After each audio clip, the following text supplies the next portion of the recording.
Pernahkah kalian mendengar atau tidak asing dengan kata pring mentelung? Ada apa sebenarnya? Dan bagaimana pring mentelung bisa menjadi legenda? Pendengar sekalian, kali ini saya akan menceritakan kisahnya.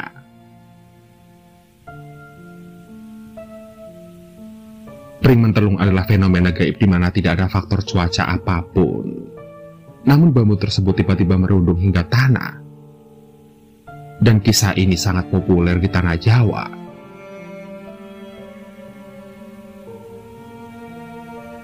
Cerita ini diambil tahun 90-an, tepatnya tahun 1995. Dan ini kisah dari Pak Des saya yang mengalami kejadian tersebut selama 3 kali dalam 1 tahun itu. Jadi, beginilah ceritanya. Saat itu hujan deras mengguyur desa. Dan tepat pada malam hari sekitar pukul 9 malam, Sunaryo berangkat menuju ke klinik di mana istrinya Erna dirawat karena akan melahirkan. Sunaryo, dia bahkan sudah siap dengan sepeda motor tuanya dan mantel kelelawarnya.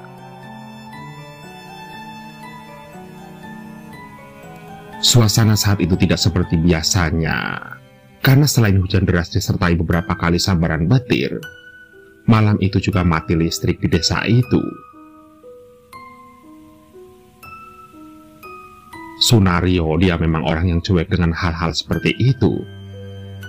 Ditambah kali ini ada hal yang harus ia prioritaskan ketimbang memikirkan cuaca saat itu.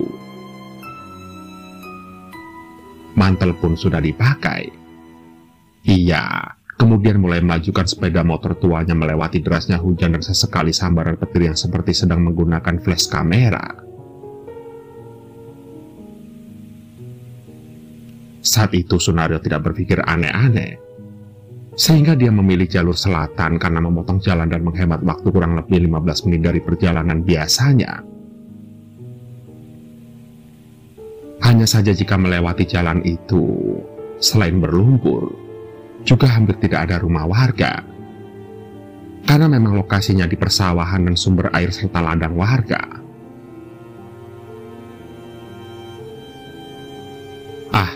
Yang penting cepat sampai, pikirnya saat itu. Ia kemudian memutuskan untuk memilih jalur selatan itu.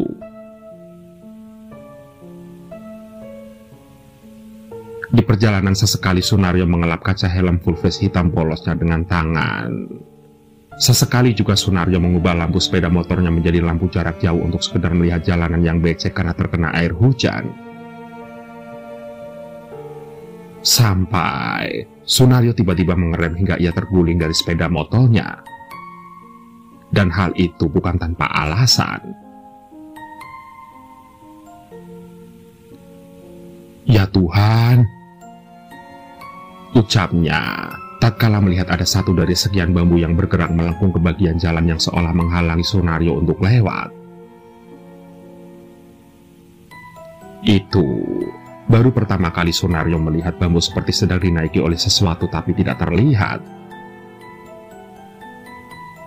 Lantas Sunaryo memberanikan diri dan kemudian membangunkan sepeda motornya yang sebagian sudah bercampur dengan tanah liat akibat hujan. Bambu itu masih di tempat tersebut. Sunaryo lantas mendekati setelah menstadarkan sepeda motornya. Lantas ia melihat di area sekitar bambu. Matanya melihat dari bawah hingga atas. Strak!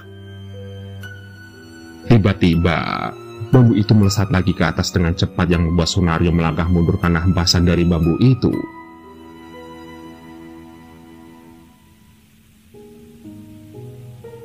Kemudian Sunaryo sudah mulai tidak mau tahu lagi urusan itu.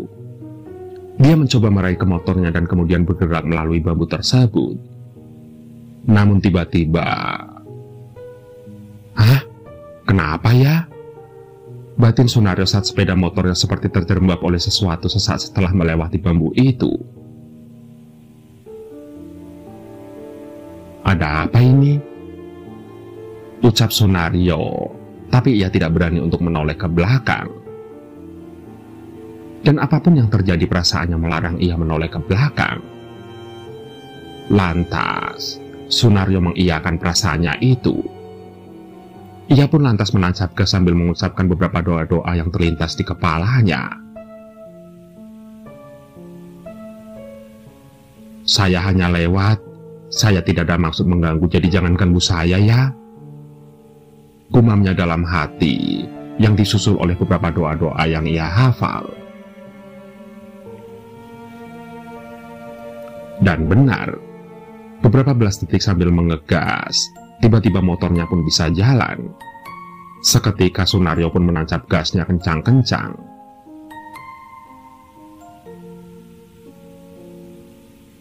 Sudah berjarak lebih dari 50 meter tapi kaca spion Sunario masih menghadap bawah.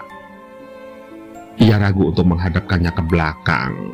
Takut-takut nanti hal-hal jelek seperti yang ada di pikirannya malam itu terjadi.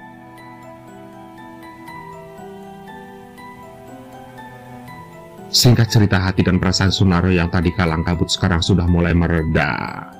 Karena setelah melewati jalan kidul tersebut, sampailah ia di tembusan jalan utama. Alhamdulillah, ujarnya dalam hati.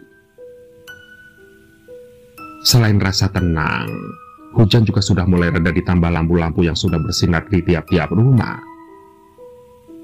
Hanya saja terlihat celana Sunario terkena bekas tanah liat serta motornya amat sangat kotor. Akan tetapi itu tidak dipermasalahkan agar tetap sampai.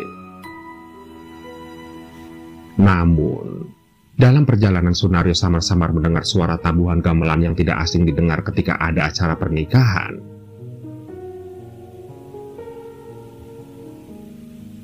Siapa yang nikahan? Bukan musimnya sepertinya. Batin Sunario sambil terus menancap gasnya dalam kecepatan konstan 40-50 km per jam. Dan yang membuatnya lebih aneh adalah suara yang menurut Sunario berpindah-pindah dari satu sisi ke sisi lain. Namun, musiknya masih sama dan seakan-akan bersaut-sautan. Dan singkat cerita, setelah beberapa lama kemudian, Sunario tiba di depan klinik. Pak Nar, sapa seseorang dari seberang jalan dengan payung biru gelapnya. Sunario, dia hanya menoleh sekilas kemudian langsung menuju ke tempat parkir yang ada di belakang klinik. Ia kemudian bergegas menuju ke depan klinik di mana di situ ada pos jaga dan kamar mandi. Ia bermaksud hendak berganti celana yang sudah ia bawa dari rumah. Pak Nar, kok kayak habis jatuh? Tanya orang yang membawa payung tersebut sambil mendekati Sunario. Iyo Mas Di, kepleset tadi, licin, ucap Sunario. Ia sebenarnya ingin menceritakan kejadian aneh yang ia alami. Tapi niat itu diurungkan karena Sunario memilih untuk melupakan dan dianggap fenomena alam saja. Singkat cerita, Sunario akhirnya pun berganti celana, dan dia kemudian mengobrol di pos satpam bersama Rudi. Aku masuk dulu ya, ucap Sunario kemudian langsung menuju ke ruangan istrinya. Namun, ternyata istrinya belum mengalami tanda-tanda akan melahirkan. Dan di sana sudah ada keluarga dari sang istri yang menunggu. Lantas, Sunario pun izin keluar ke pos satpam. Gimana Mas? Tanya Rudi. Ah, masih belum. Masih buka 3. Jawab Sunario. Lantas mereka pun duduk di pos satpam sambil mengisap rokok ditemani dengan rintik hujan dan suara radio yang tidak begitu jernih. Mas, ngomong-ngomong sampai yang lewat mana kok sampai kepleset? Tanya Rudi sambil menatap ke arah Sunario.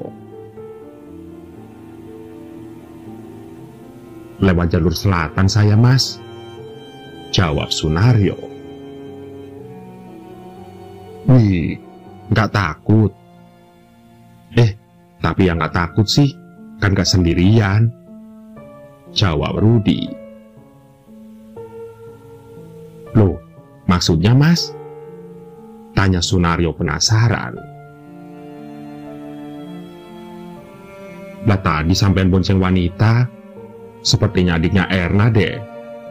Cuma ya gitu, rambutnya dikuncir, jawab Rudi sambil menghisap rokoknya.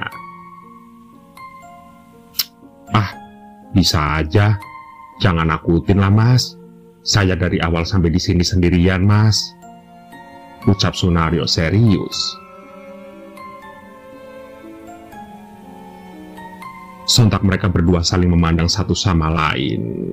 Mereka memastikan salah satu di antara mereka tidak berbohong. Sumpah Mas, tadi aku lihat kalian berdua loh, ucap Rudi serius. Aku sendirian Mas, gak ada siapa-siapa, bantah Sunario. Dan kemudian Sunario menceritakan kejadian yang ia alami tadi sebelum sampai di klinik dan alasan sebenarnya kenapa celananya kotor.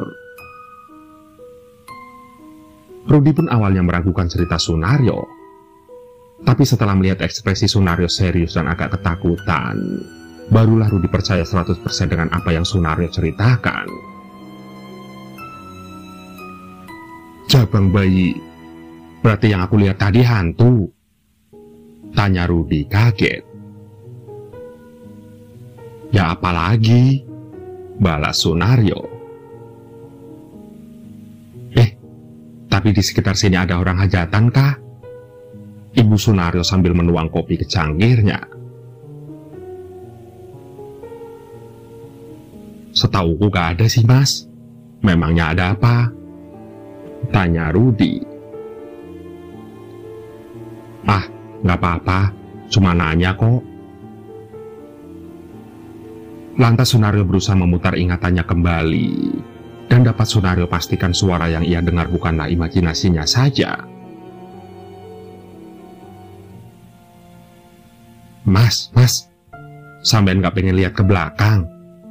Aku penasaran sama yang kamu bonceng, ajak Rudi yang seketika ditolak oleh Sunario. Alah Di, gak usah aneh-aneh lah. Kita ini gak mengganggu. Sudah lupakan, anggap saja tidak ada kejadian itu. Biasanya kalau bambu melengkung, yang bikin kalau nggak pocong ya kuntilanak. Ibu Sunario yang kemudian beranjak dari tempat duduknya. Udah, aku mau ke dalam nungguin Erna, ucap Sunario sembari kemudian masuk ke dalam. Loh, Nak, mana air hangatnya? Tanya ibunya Erna sesaat setelah Sunario masuk ke kamar Erna. Air apa ya Bu? Sunario bertanya balik sembari mendekati mereka. Loh, tadi kan tak suruh ambilin air anget. Kamu diam aja terus malah keluar, jawab Ibu Erna. Sedangkan bapaknya Erna sedang tertidur pulas di atas tikar. Kapan Bu? Orang saya tadi habis keluar, baru aja balik barusan, ucap Sunario yang membuat ekspresi ibunya Erna yaitu Mani terkejut sekaligus tidak percaya. Loh, serius? Terus tadi siapa? Tanya Bu Marni. Ia nampak keheranan. Ya saya tidak tahu Bu, jawab Sunario santai. Lantas mereka hening sejenak. Mereka mencoba menalar semua kejadian dari awal. Hingga akhirnya Sunario pun menceritakan soal bambu melengkung. Astaga Nak, kamu tadi dihadang begituan? Tanya Bu Marni kaget. Iya Bu, sampai tergelincir motorku. Terus saat bambunya kembali tegak aku lewat, jawab Sunario. Kenapa nggak muter aja, Nak? Lewat jalan biasanya, tambah Bu Marni. Awalnya saya pikir lewat situ itu lebih cepat. Toh bambunya sudah nggak menghalangi, sanggah Sunaryo. Sontak, Bu Marni pun hanya bisa menghembuskan napas panjang. Ya sudah gini aja, Nak. Kamu sekarang pulang, lewat tempat tadi. Sebelum itu jok di belakang kamu ketok-ketok 3 kali ya. Dan setelah sampai sana kamu berjalan mundur. Dari kamu seperti tidak bisa bergerak hingga sampai di mana kamu dihadang. Saran Bu Marni. Lah, memangnya kenapa, Bu? Tanya Sunaryo. Kamu sekarang diikuti, jawab Bu Marni yang sekejap membuat bulu kuduk Sunaryo berdiri. Orang-orang zaman dulu begitu kalau berurusan sama bambu melengkung, ucap Bu Marni. Sunaryo pun terdiam sejenak. Ia mengumpulkan niat kemudian berpamitan untuk menuruti apa kata ibu mertuanya itu. Mau kemana, Mas?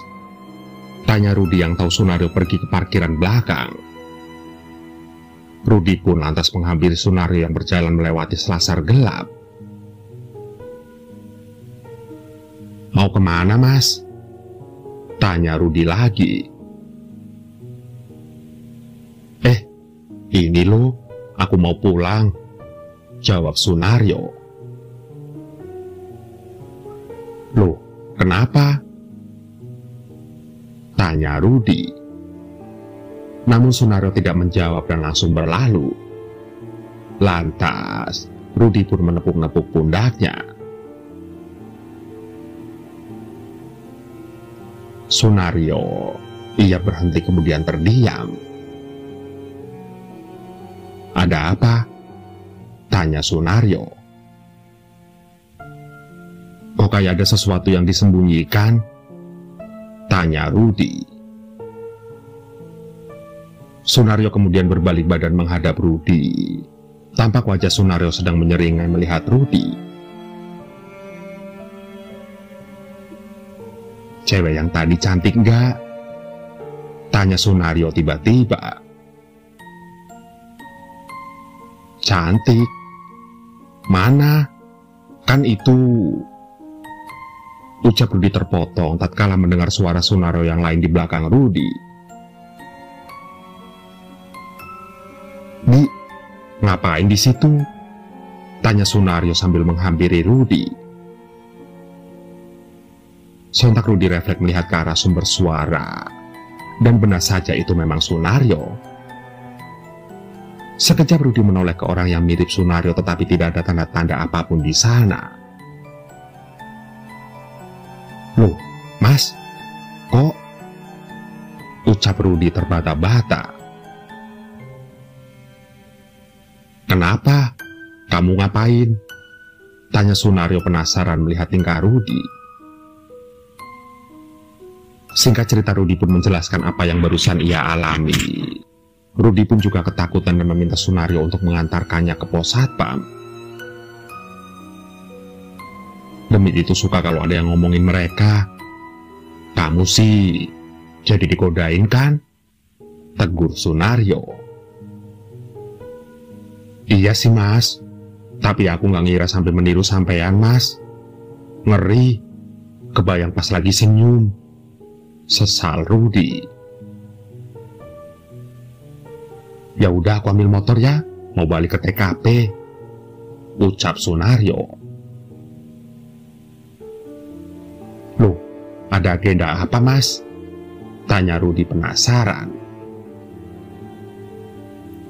Nganterin pulang yang dari tadi ngikutin aku dari awal, ucap Sunaryo, yang kemudian berlalu meninggalkan Rudi dengan teko kopinya. Singkat cerita beberapa menit kemudian Sunaryo terlihat membawa motor lamanya, lengkap dengan helm menuju ke pos satpam. Aku pulang dulu ya, nanti kesini lagi, ucap Sunaryo. Iya, "Hati-hati mas," jawab Rudi sambil melihat rubrik di koran, hingga tiba-tiba matanya tertuju pada sumber suara yang bilang, "Aku pulang dulu ya mas."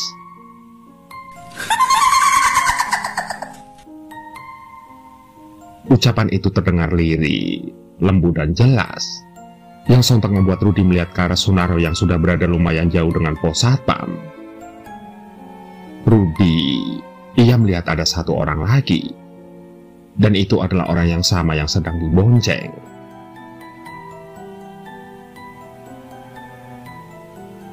Rudi, ia hanya melihat dari pos satpam ketika sosok itu diam dibonceng, lengkap dengan baju batiknya yang secara sekejap berubah warna menjadi putih, dengan bekas kotoran tanah di sekujur badan itu. "Astagfirullah," ucap Rudi ketika melihat sosok itu memutar kepalanya hingga 180 derajat dan menjauh mengikuti laju motor tua Sunaryo.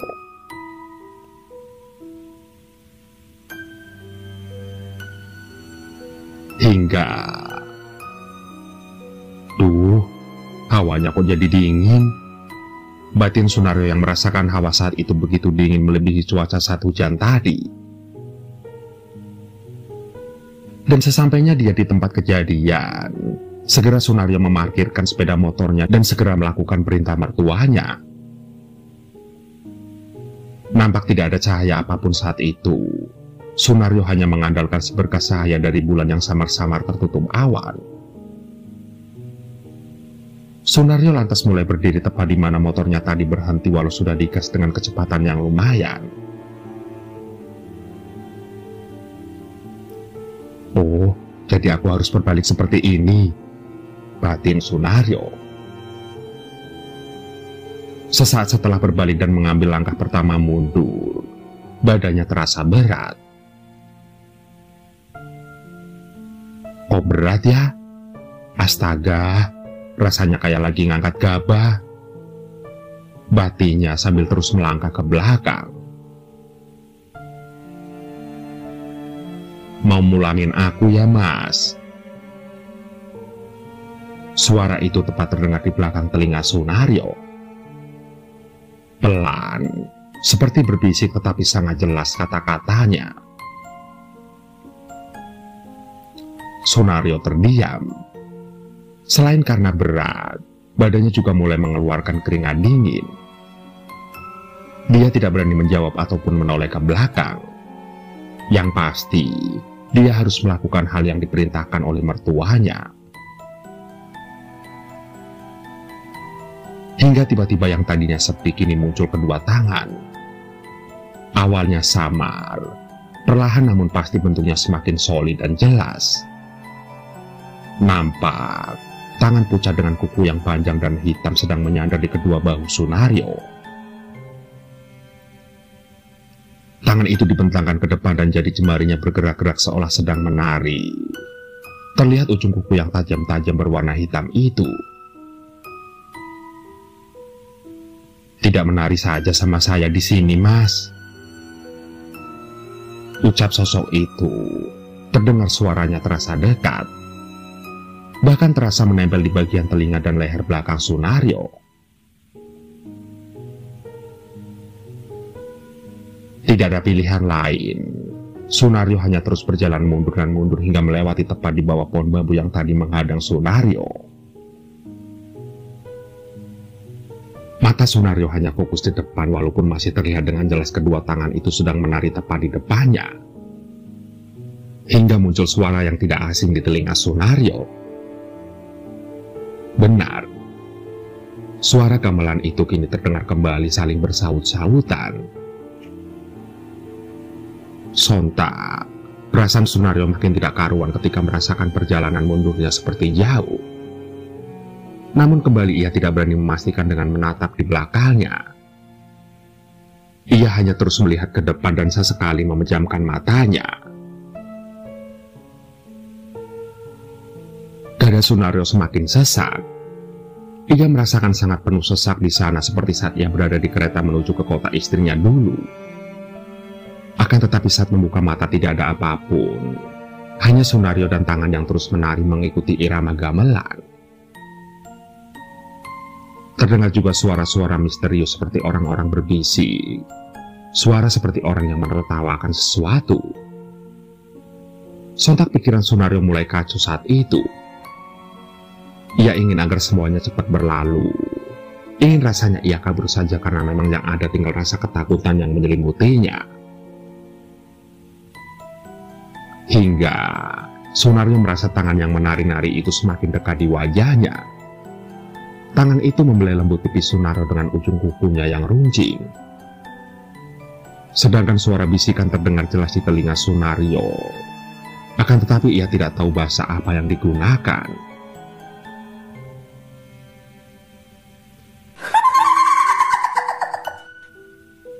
"Tidak ikutan aku, Mas?" tanya sosok itu dari belakang dengan tangannya meraba-raba muka Sunario. Namun, Sunario hanya diam dan terus berjalan. Hingga tiba-tiba terdengar suara gaduh dari sesuatu seperti suara manusia tertawa, menjerit, menangis dan sebagainya. Dan tiba-tiba hening seketika hanya suara jangkrik dan sesekali lolongan anjing dari kejauhan.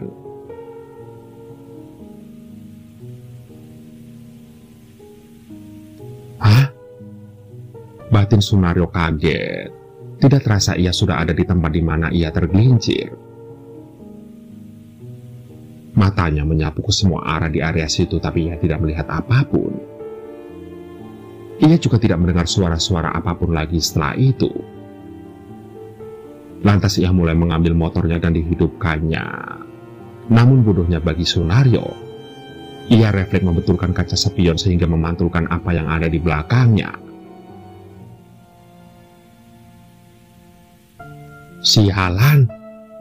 teriak Sunario sambil mengegas pol motornya menjauhi area tersebut. Menurut Sunario, ia melihat ada sosok besar bungkuk seperti kura-kura dengan mata yang belum merah. Dan di sampingnya ada sosok rambut panjang hingga menyapu tanah memakai baju lusuh putih. Sedangkan yang lainnya berukuran seperti orang normal. Hanya saja matanya merah semua. Bulat sempurna akan tetapi berwarna gelap tubuhnya. Singkat cerita, Sunario pun kembali ke desanya dan lebih memilih memutar jalur untuk menghindari jalur selatan itu.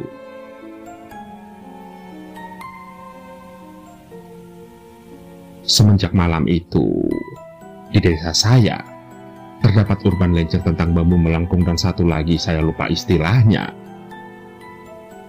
Pokoknya ketika hujan deras maka akan banyak bunyi gamelan lengkap dengan gongnya saling bersaut-sautan. Dan ketika dihampiri, suaranya berpindah-pindah. Dan untuk Sunario sendiri, dari dulu memang beliau terkenal sangat berani. Apalagi untuk urusan begituan, walaupun sebenarnya ia sendiri juga takut kalau kelihatan wujudnya. Begitulah, pengalaman yang dibagikan ke saya saat ini hanya sebatas di atas itu saja. Dan itu juga diceritakan ke saya waktu saya sedang makan di warung mie ayamnya. Dan masih kata beliau juga, beruntungnya kejadian itu tidak berbuntut kemana-mana. Mungkin saya lagi apes, saya murni cuma diganggu saja sih. Begitu kata beliau. Dan benar, kejadian itu memang tidak berbuntut kemana-mana, karena anak dan keluarganya alhamdulillah sehat semua hingga detik ini.